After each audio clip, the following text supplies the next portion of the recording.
is SMNI News Channel. Truth that matters.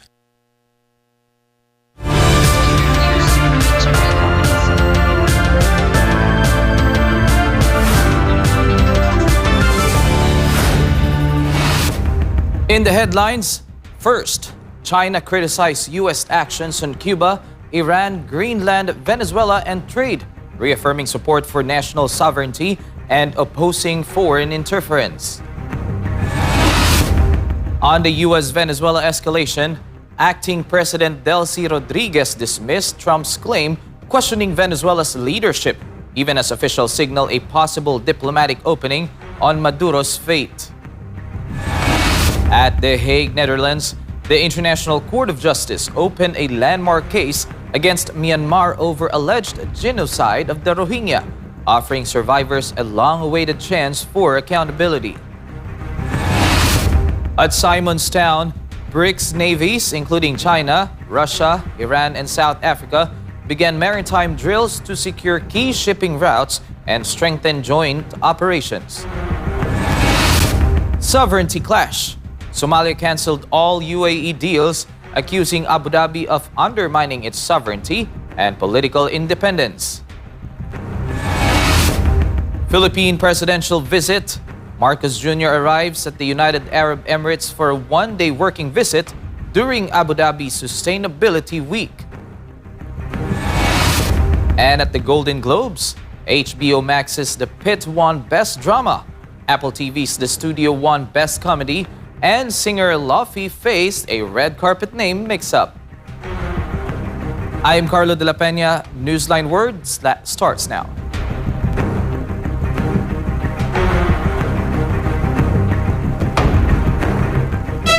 For first news, the world's top court has opened in a landmark case in The Hague over allegations that Myanmar committed genocide against the Rohingya.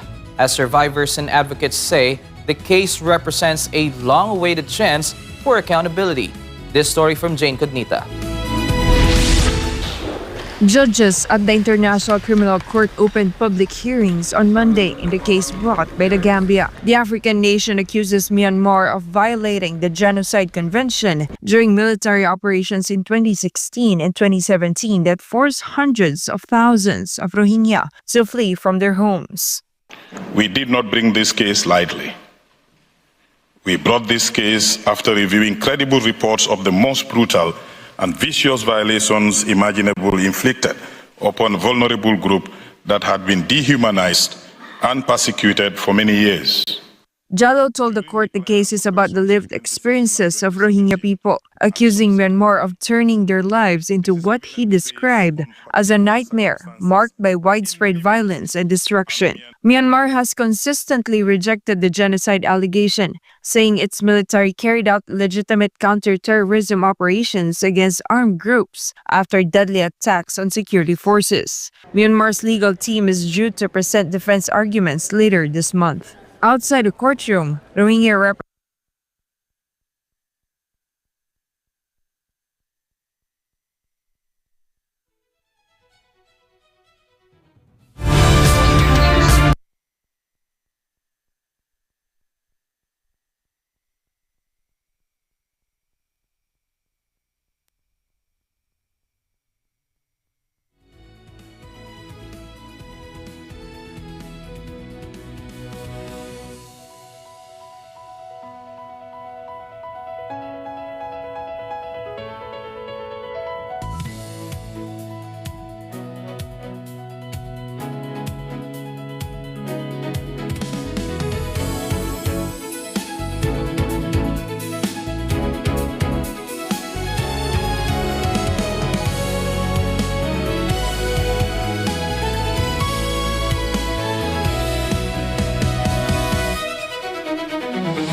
ipasasaan pa ang kalayaan kung ang mga alipin ngayon ay sila din naman mang-aalipin bukas.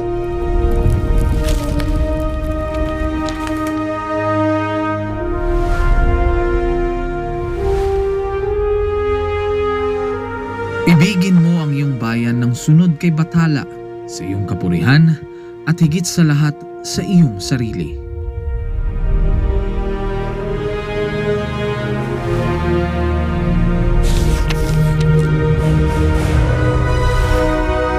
Hindi natin mapapalaya ang ating mga sarili maliban kung sumulong tayo na nagkakaisa sa iisang hangarin.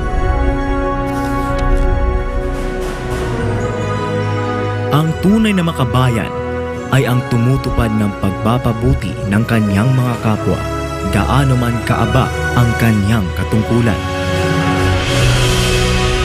Naway magsilbing paalala ang kanilang mga salita upang lalo nating mahalin at tapat na paglingkuran ang minamahal nating inang bayan.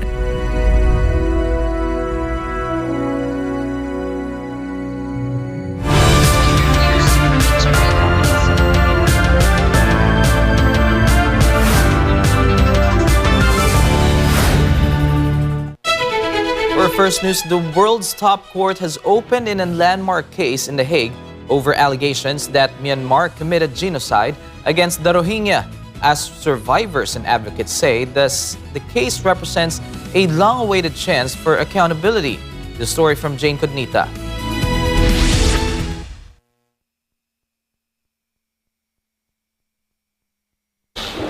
Judges at the International Criminal Court opened public hearings on Monday in the case brought by the Gambia. The African nation accuses Myanmar of violating the Genocide Convention during military operations in 2016 and 2017 that forced hundreds of thousands of Rohingya to flee from their homes. We did not bring this case lightly. We brought this case after reviewing credible reports of the most brutal and vicious violations imaginable inflicted upon a vulnerable group that had been dehumanized and persecuted for many years. Jallo told the court the case is about the lived experiences of Rohingya people, accusing Myanmar of turning their lives into what he described as a nightmare marked by widespread violence and destruction. Myanmar has consistently rejected the genocide allegation, saying its military carried out legitimate counter-terrorism operations against armed groups after deadly attacks on security forces. Myanmar's legal team is due to present defense arguments later this month. Outside the courtroom, Rohingya representatives described the hearings as a turning point after years of displacement, trauma, and life in refugee camps. We were destroyed, or we were systematically persecuted that amount to genocide, that allegedly we believe that Myanmar has committed genocide, and this is the movement that we have been looking for. More than 700,000 Rohingya fled Myanmar following the crackdown, with most now living in overcrowded camps in Bangladesh. While the court has no power to enforce its rulings, legal experts say a decision could carry major symbolic and legal weight. The court can find Myanmar liable for the crime of genocide. It won't happen today. It will take around 6 to 12 months for the court to make that decision. The court to find Myanmar liable is extremely valuable for the Rohingya people. They've been fighting for international justice, not just since the 2017 clearance operations, but for decades. Oral hearings are expected to continue for nearly 3 weeks, with a final decision likely months away, as the case unfolds under global scrutiny as a potential benchmark for future genocide prosecutions. This has been Jane Cognita, Global Citizen Correspondent, reporting for Newsline World. Somalia has canceled all existing agreements with the United Arab Emirates, including port, security, and defense deals, accusing Abu Dhabi of undermining the country's sovereignty and political independence. In a statement issued on Monday, Somalia's cabinet said it had terminated agreements signed with UAE-linked government agencies, entities, and regional administrations. The move follows a cabinet meeting in Mogadishu, with officials saying the decision was taken to protect Somalia's national unity, territorial integrity, and constitutional order. The cancelled agreements include cooperation at key ports in Berbera, Bosaso, and Kismayo, which are strategically located along Somalia's northern and southern coastlines. Somali ministers said there was strong evidence that steps had been taken to undermine the country's political independence. As part of the decision, all bilateral agreements between Somalia and the UAE were revoked, including those covering security and defense cooperation. The Somali government reiterated its commitment to safeguarding sovereignty and urged international partners to respect Somalia's constitutional framework and territorial integrity. The announcement comes amid report that the UAE has begun withdrawing military equipment and senior personnel from Somalia. This followed Mogadishu's decision to ban UAE flights and cargo aircraft, citing a security breach involving unauthorized military aircraft entering Somali airspace. Naval forces from BRICS member states have formally begun a multinational maritime exercise in South Africa, focusing on joint operations to protect key shipping routes and regional trade. This report from Almar Fozuelo. BRICS naval drill, dubbed Wheel for Peace 2026, got underway on Monday at Simonstown Naval Base with vessels from China, Russia, Iran, the United Arab Emirates, and host nation South Africa taking part. Warships were seen docked at the harbor, flying the flags of participating BRICS countries as crews prepared for the operational phase of the exercise. These vessels began arriving at the strategically located base over the weekend, ahead of the start of coordinated drills at sea.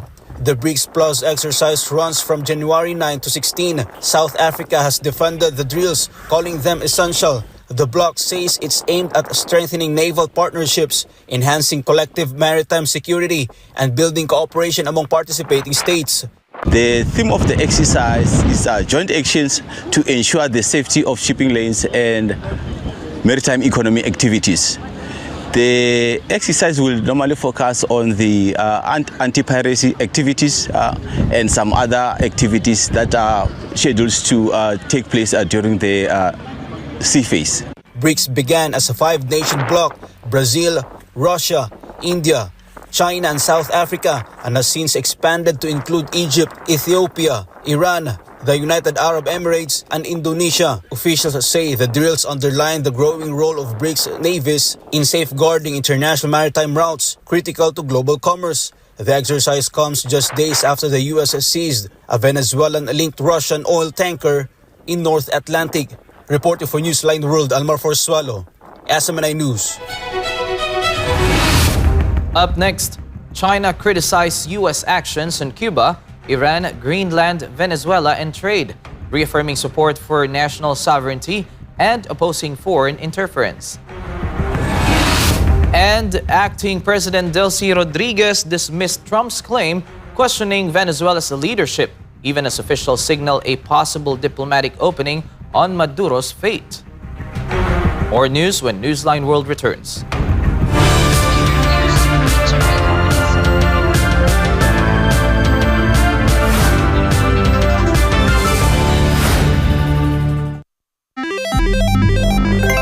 Isang pindot lang, pwede kang maka-jackpot.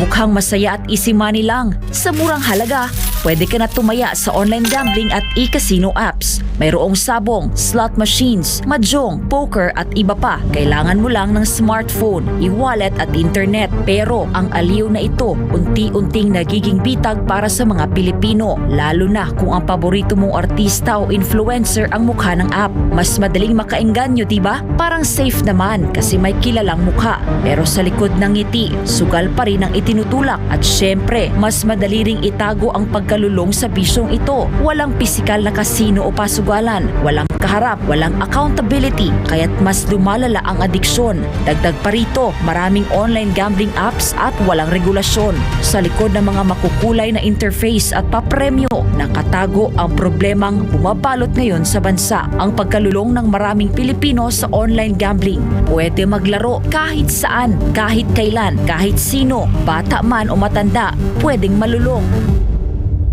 Ayon sa mga eksperto, ang pagkakalulong sa online gambling ay nagdudulot ng matinding stress at anxiety, pagkakabaon sa utang, pagkawasak ng pamilya, pagkawala ng tiwala sa sarili. At tulad ng ibang bisyo, may mga senyales ito tulad ng hindi makapagpigil kahit walang pera, palihim na tumataya, pagpapabaya sa trabaho, pamilya o sarili. Sa bawat taya, may mga taong tunay na kumikita, mga malalaking negosyante at investors na negosyo ang bisyo ng masa.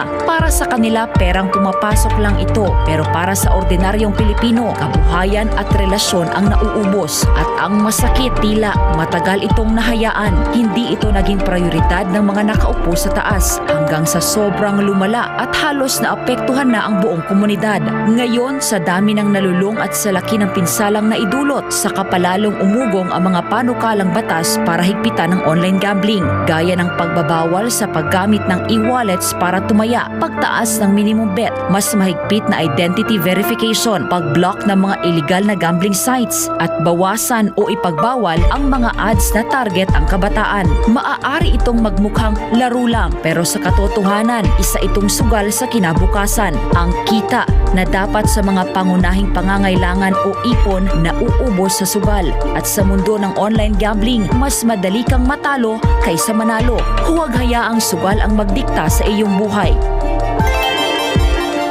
Isang paalala mula sa SMNI.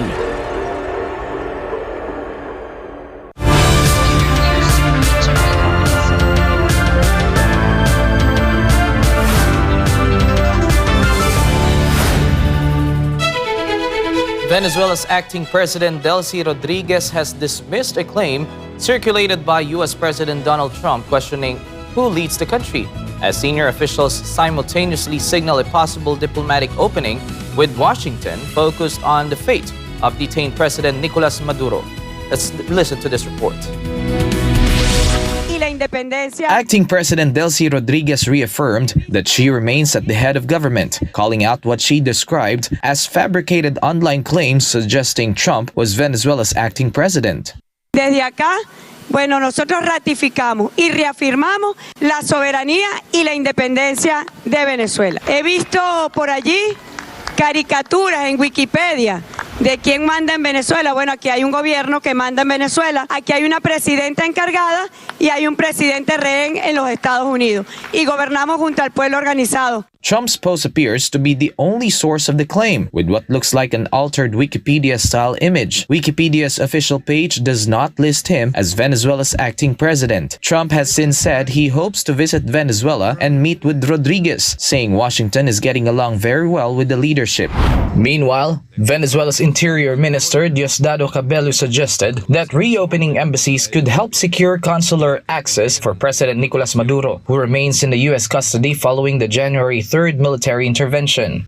El reinicio y la apertura de las embajadas de Venezuela en Estados Unidos y Estados Unidos en Venezuela. Eso nos va a permitir tener representación consular para que puedan estar velando por la seguridad y la tranquilidad de nuestro presidente Nicolás Maduro.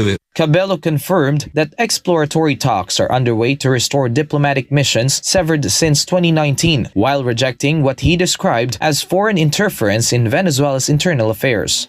Venezuela defiende su independencia, su soberanía, y reclama al mundo que no haya más injerencia de los que se creen más poderosos. The remarks come as U.S. officials make a rare visit to Caracas, and after Trump canceled plans, a second wave of military strikes just days ago, leaving Venezuela balancing sharp sovereignty rhetoric with cautious steps toward renewed engagement. Ukrainian President Volodymyr Zelensky says documents for a security agreement with the United States are close to being signed, while warning that Russia is preparing a new wave of large-scale attacks against Ukraine. Zelensky said Ukraine is coordinating with envoys of U.S. President Donald Trump on the timing of talks, adding that the core documents of the security deal are largely complete. He said the upcoming World Economic Forum in Davos is expected to play a key role in advancing relations with international partners, particularly in securing support for Ukraine's recovery after Russian strikes. Наші документи багато в чому вже готові до підписання. Працюємо і для того, щоб створити дієві механізми фінансування відновлення, справедливі для України. Я дякую всім, хто допомагає нам. Zelensky also highlighted the importance of economic provisions within the proposed agreements, saying Ukrainian officials must carefully review the terms to ensure a fair outcome. Meanwhile, NATO Secretary General Mark Rutte said Ukraine has not yet decided whether it is prepared to make territorial concessions to end the conflict with Russia. The diplomatic push follows a declaration of intent signed earlier this month by Zelensky, French President Emmanuel Macron, and British Prime Minister Keir Starmer, outlining plans to deploy peacekeeping troops in the event of a ceasefire. However, Zelensky struck a stark warning tone, claiming Ukrainian intelligence indicates Russia is preparing a major new attack. Є інформація від розвідки. Росіяни готують новий масований удар, дрони для виснаження ППО і ракети. Хочуть скористатися холодом. Найближчими днями цей удар може відбутись. Бережіть, будь ласка, себе. Бережіть Україну. І допомагайте тим, кому найскладніше і хто потребує підтримки. Разом все подолаємо. Слава Україні! China's foreign ministry criticized U.S. actions on Cuba, Iran, Greenland, Venezuela, and trade issues, saying Beijing supports national sovereignty and opposes foreign interference. Joy Tabanao has more. China's foreign ministry has issued a series of sharp criticisms of U.S. foreign policy, touching on issues from Cuba and Iran to Arctic geopolitics, Venezuela, and critical mineral supply chains. The remarks came during a regular press briefing in Beijing. Spokesperson Mao Ning reiterated Beijing's firm support for Cuba's sovereignty, calling on Washington to end its long-standing blockade, sanctions, and coercive measures, and instead take steps to promote regional peace and stability. 中方坚定支持古巴维护国家主权和安全，反对外来干涉。再次敦促美方立即停止对古巴的封锁制裁和任何形式的胁迫，多做有利于地区和平稳定的事情。 On tensions surrounding Iran, Mao said China hopes Tehran can overcome its current difficulties while maintaining national stability. She emphasized that China opposes interference in other countries' internal affairs and rejects the use or threat of force in international relations. 中方希望伊朗政府和人民能够克服当前的困难，保持国家的稳定。我们一贯反对干涉别国内政。 一贯主张各国的主权和安全都应当受到国际法的充分保护，反对在国际关系中使用武力或威胁使用武力。我们呼吁各方多做有利于中东和平稳定的事情。 Mao also addresses U.S. statements on Greenland, saying Arctic affairs involve the international community and must be guided by international law, with the rights and freedoms of all nations fully respected. 北极涉及国际社会的整体利益，中国在北极的活动旨在促进北极的和平稳定和可持续发展，符合国际法。各国依法在北极开展活动的权利和自由应当得到充分尊重。美国谋取私利，不要拿其他国家当借口。 The comments come after U.S. President Donald Trump reignited discussion over Greenland, warning that Russia or China could take control if the U.S. does not act. If we don't take Greenland, Russia or China will take Greenland, and I am not going to let that happen. But Greenland should make the deal because Greenland does not want to see Russia or China take over. They don't go there. It's very far away from Greenland. And Greenland, basically, their defense is 2 dog sleds.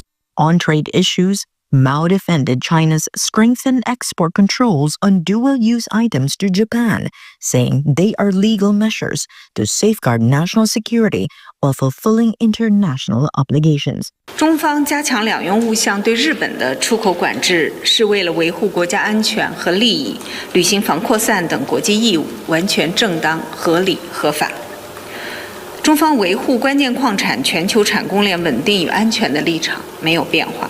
同时，我们也认为各方都有责任为此发挥建设性作用。 Joy Tabanao, your citizen correspondent reporting for Newsline World. When we return, Philippine President Marcos Jr. arrives in the United Arab Emirates for a one-day working visit during Abu Dhabi Sustainability Week.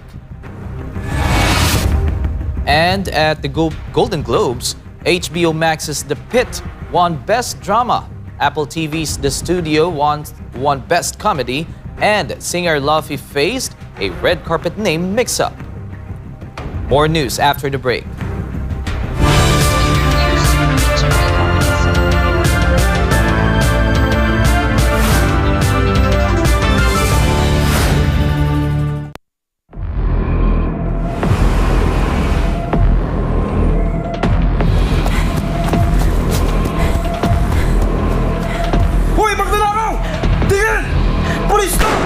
Hala, magnanakaw! Magnanakaw! Magnanakaw! Uy, magnanakaw! Magnanakaw! Magnanakaw!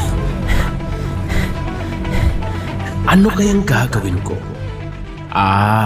Ipamimigay ko yung konti para tumigil sila sa pag-iingay. Pare, magnanakaw, namimigay ng pera. Eto ang sayo. Wow! Ang bait ng magnanakaw! Eto naman sayo. Kuya, yung share eto ko! Sana Huwag ka nang maingay. Eto pa. Tama na yan. Nakikipalato lang kayo eh. Huwag nang maingay.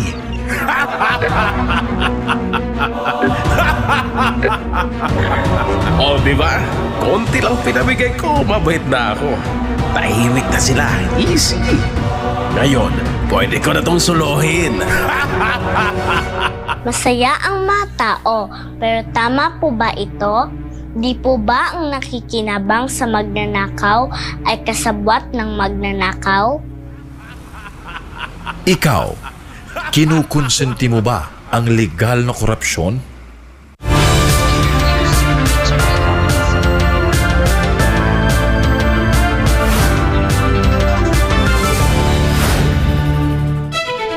President Ferdinand Marcos Jr. has arrived in the United Arab Emirates for a one-day working visit, coinciding with his attendance at the Abu Dhabi Sustainability Week. President Catarong reports. President Ferdinand Marcos Jr. arrived in the United Arab Emirates around midnight on Monday for a one-day working visit at the invitation of UAE President Sheikh Mohammed bin Zayed Al Nahyan. His plane landed at 11:09 p.m. at Al Batin Airport in Abu Dhabi, where he was warmly welcomed by UAE Minister of State Said Al Hajari, as well as Foreign Affairs Secretary Maria Teresa Lazaro and Philippine Ambassador to the UAE Alfonso Ver.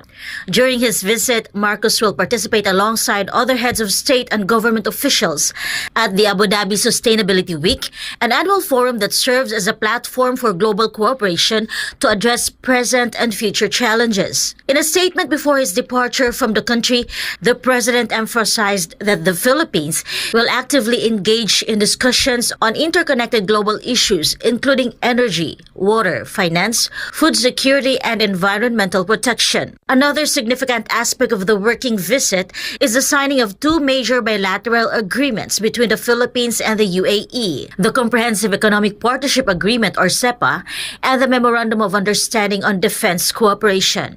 The CEPA, a trade agreement between the Philippines and the UAE, is expected to significantly increase access for Filipino products in the Middle East market, particularly in the Gulf region. Meanwhile, the MOU on defense cooperation will establish a framework for collaboration on advanced defense technologies. According to President Marcos, these agreements will benefit not only the country, but also the estimated 900,000 Filipinos living in the UAE. Additionally, the President is scheduled to hold business meetings and engage with members of the Filipino community in the UAE. Reporting for Newsline World, this has been Kerseling Catarong, SMNI News. The Department of Agriculture has approved the Sugar Regulatory Administration's plan to export 100,000 metric tons of raw sugar to the United States. Sheena Torno has the news. Agriculture Secretary Francisco Chu Laurel Jr. announced that the country will export 100,000 metric tons of raw sugar to the United States. He said allocating part of the record harvest for export under the U.S. tariff rate quota will help absorb excess raw sugar, which has reached around 130,000 metric tons, to help support sagging farm gate prices. This move is expected to ease the downward price pressure that has plagued producers despite previous policy actions. The U.S. import quota was originally set at around 143,000 metric tons, but U.S. refiners adjusted it to 100,000 metric tons. Sugar Regulatory Administration Administrator Pablo Luis Ascona said the export approval reflects significantly higher output this crop year and is a timely step in balancing supply and demand. Ascona also flagged a surge in artificial sweetener and other sugar substitute imports, which is diluting demand for locally produced sugar and further contributing to softer prices. Secretary Laurel reiterated that the DA will closely monitor the importation of artificial sweeteners and sugar substitutes. He also plans to ask the Department of Health to review the potential public health implications of the widespread use of intense sweetening agents, which are often hundreds of times sweeter than sugar. Recent guidance from the World Health Organization suggests that non-sugar sweeteners may not offer clear long-term benefits for weight control and could pose health risk. Forgotten for my beloved Philippines, this has been Sheena Torno, SMNI News.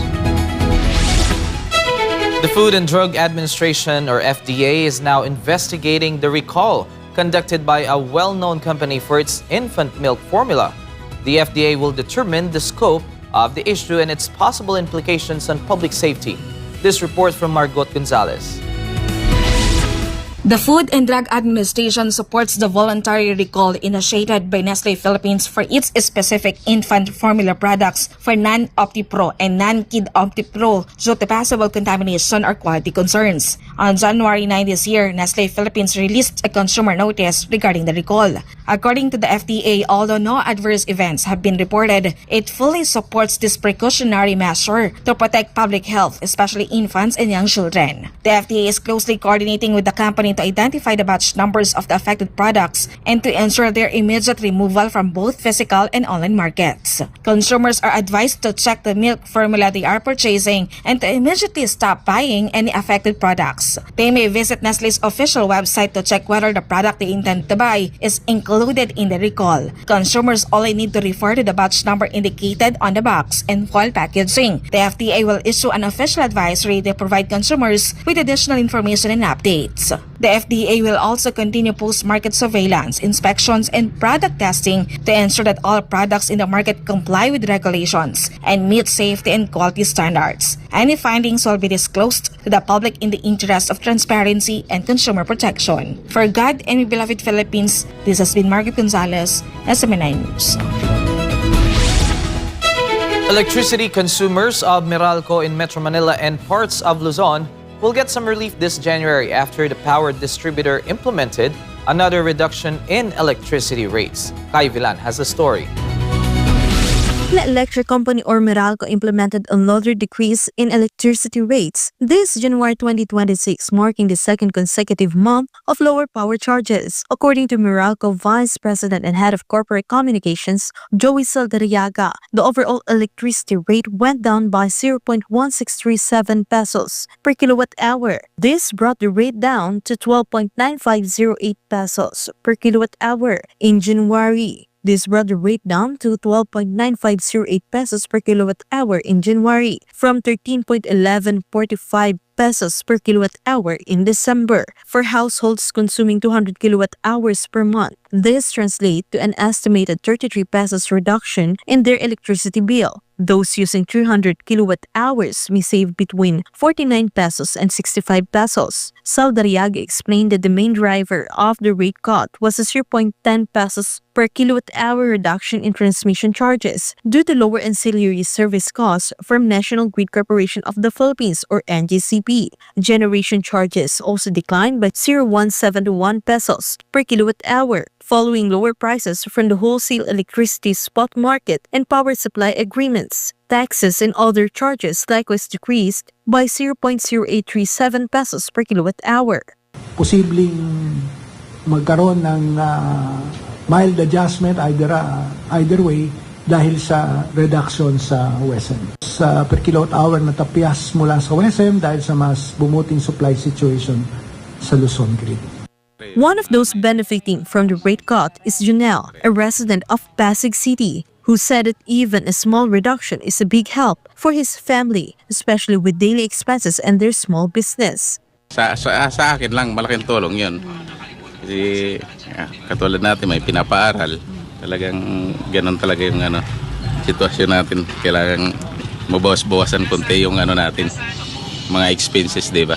Meralco also clarified that it began collecting the Green Energy Auction Allowance, or GEA-AII, this month as 0.0371 pesos per kilowatt-hour to support renewable energy projects in compliance with the directive of the Energy Regulatory Commission. The continued decline in transmission and generation charges is expected to help ease household budgets nationwide, particularly for families with regular electricity consumption. Meanwhile, Meralco renewed its warning against the theft of power facilities following an incident in Quezon City that caused a temporary power outage affecting nearly 8,000 customers. The company stressed that such acts are dangerous and punishable under the Anti-Electricity Pilferage Act. Meralco urged the public to report any suspicious activities through the My Meralco app or the company's official social media accounts to help ensure safe and reliable electricity service. Reporting for Newsline World, Kai Villan, SMNA News.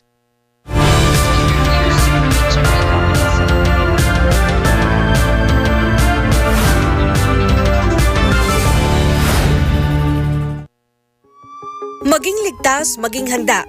Narito ang ilang paalala kung sakaling tumama ang lindol. Maghanda ng emergency kits na may lamang flashlight, pito, first aid kit, tubig at pagkain.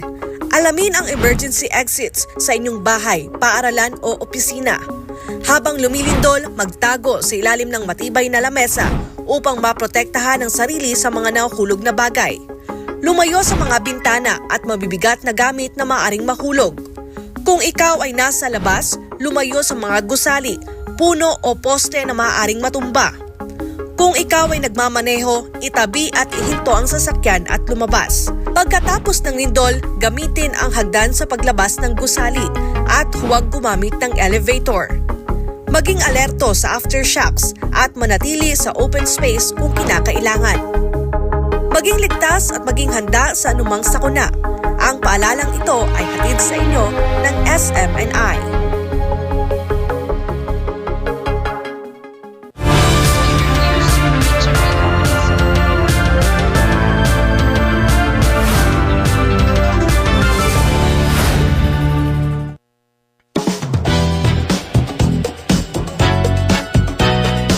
HBO Max's medical drama The Pitt won Best Drama Series at the Golden Globes, while Apple TV's Hollywood satire The Studio took home the award for Best Comedy Series.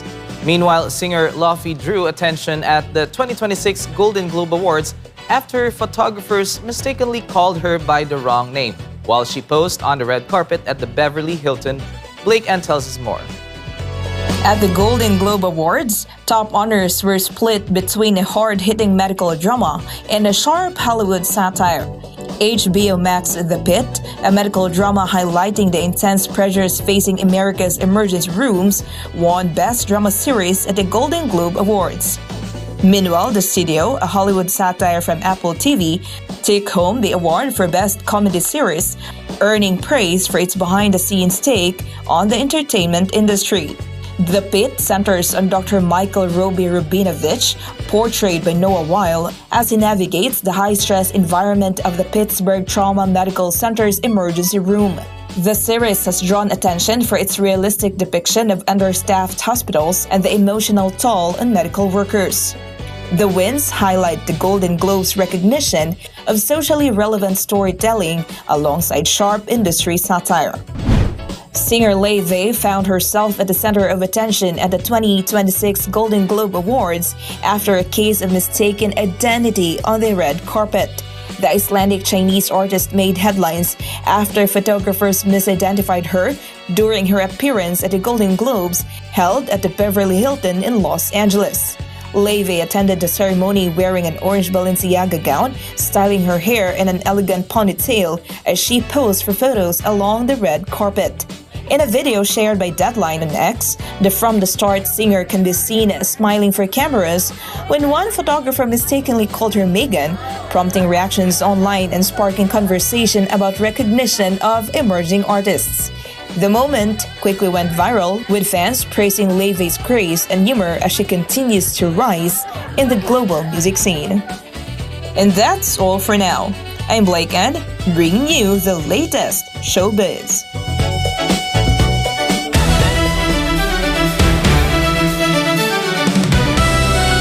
Filipino tennis star Alex Ayala has reached a new career milestone, climbing into the WTA Top 50 after an impressive semifinal appearance at the ASB Classic in Auckland, New Zealand.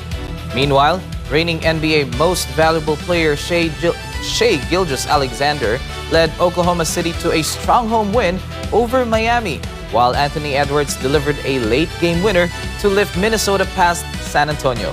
Here's a report. Alex Ayala leaped to 4 places from world number 53 to number 49, amassing 1,159 ranking points following her semifinal finish at the ASB Classic, marking the highest ranking of her young career. The 20-year-old Filipino built momentum throughout the tournament, recording wins over 3 top 80 opponents to solidify her position among the world's elite. She secured notable victories against Croatia's Donna Vekic and Petra Marchenko before overpowering Poland's Magda Linette in straight sets during her run in Auckland. Ayala opened the year with 1,076 points and quickly added 83 more, signaling a strong start as she heads into her much-anticipated Australian Open debut.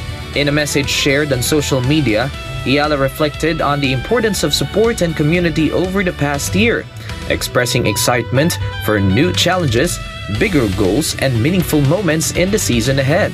With her career high ranking, Ayala now sets her sights on sustaining her rise and reaching new heights on the WTA Tour. Gilgeous-Alexander scored 29 points, adding 8 assists and 5 rebounds as the Thunder pulled away in the second half to defeat the Heat 124-112. Oklahoma City outscored Miami 73-53 after halftime, improving their league best record to 33-7, thanks to stronger defense and a more fluid offensive game. Thunder guard Aaron Wiggins said the team's defensive focus in the second half allowed them to generate stops, push the pace in transition, and find their offensive rhythm. Meanwhile, Minnesota rebounded from a loss at Cleveland by narrowly edging the visiting Spurs 104-103. Anthony Edwards clinched the win with a clutch bank shot with 16.8 seconds remaining, completing the Timberwolves' last-minute comeback. Teams took to a frozen river for an ice dragon boat racing event, showcasing teamwork and coordination as competitors and visitors embraced the challenge and excitement of the unique winter sport. Valdivina Grash has the story. A unique winter sporting event is drawing crowds and competitors alike as ice dragon boat racing combines tradition, teamwork, and icy conditions into a thrilling spectacle. On a frozen river, teams race dragon boats across sleek ice, testing balance, coordination, and collective strength. Participants say the icy surface makes the sport far more challenging than traditional water-based dragon boat racing. 我觉得冰上划龙舟这个感觉就是特别新奇，然后它和水上不一样的是，就是冰面上它比较滑，然后会更加考验团队这个落桨的这样的配合。Despite mixed results, competitors say the experience itself was unforgettable. 我们这一次比赛的成绩是初赛是第3名，然后第2轮比赛是最后1名。因为这是我们第一次参加这样的比赛，然后让我觉得最刺激的时候就是我们出赛的时候，在最后那面10米的时候，然后我们和另外一个队就是差距比较小，然后那个时候大家就是一起呐喊1-2-1-2，然后这种感觉就是让我记忆犹新，比较难忘。Other racers highlighted how ice dragon boating demands a different kind of power and teamwork. 它这个最大的区别是，水上龙舟呢比较侧重，因为它技术框架都一样，但是水上龙舟比较侧重于前弧和前把，但是冰上呢就侧重于类似于高山越野滑雪一样，需要抓你这个后把的力量，把这个力量全部导到后边去。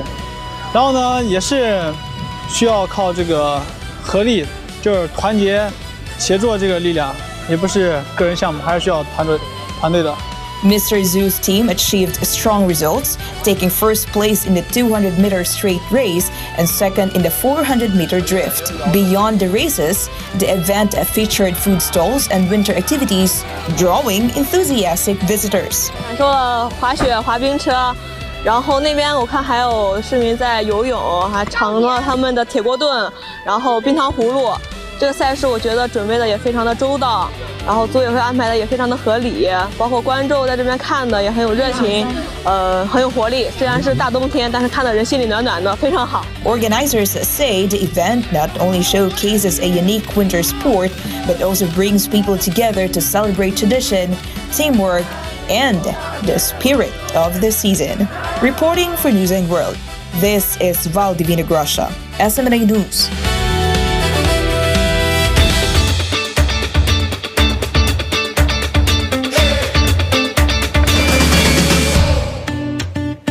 China continues to invest in drone technology for both commercial and humanitarian applications. Recently, Beijing unveiled its first multi-purpose cargo drone capable of carrying up to 1 ton of relief supplies, aiming to boost emergency response and logistical operations. Daniela Paulite has the details. Rolled out its first multi-purpose cargo drone, capable of delivering 1 ton of relief goods to remote or disaster-hit areas. The drone, designed for rapid transport in disaster zones and remote areas, represents a significant step forward in unmanned cargo technology. It can carry food, medical aid, and essential equipment over long distances, potentially improving emergency response capabilities. Engineers say the aircraft is highly versatile, able to operate in harsh weather conditions and on rough terrain, making it ideal for humanitarian missions and logistical support.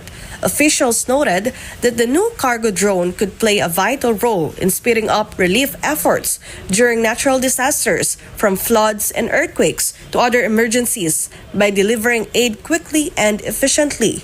Reporting for Newsline World, Daniela Paulite, SMNI News. And before we end, may you be inspired with the words of the sun.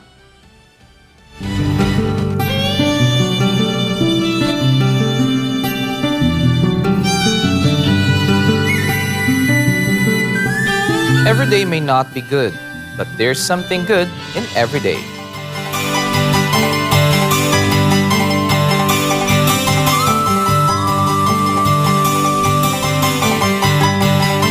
And that's all for today's edition of Newsline World. For God and my beloved country, the Philippines, I'm Carlo de la Peña. Thank you for watching. Goodbye.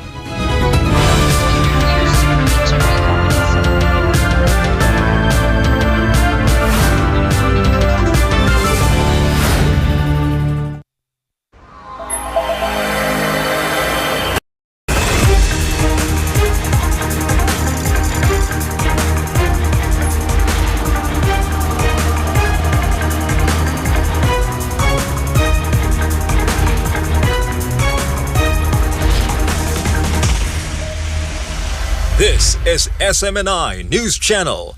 Truth that matters.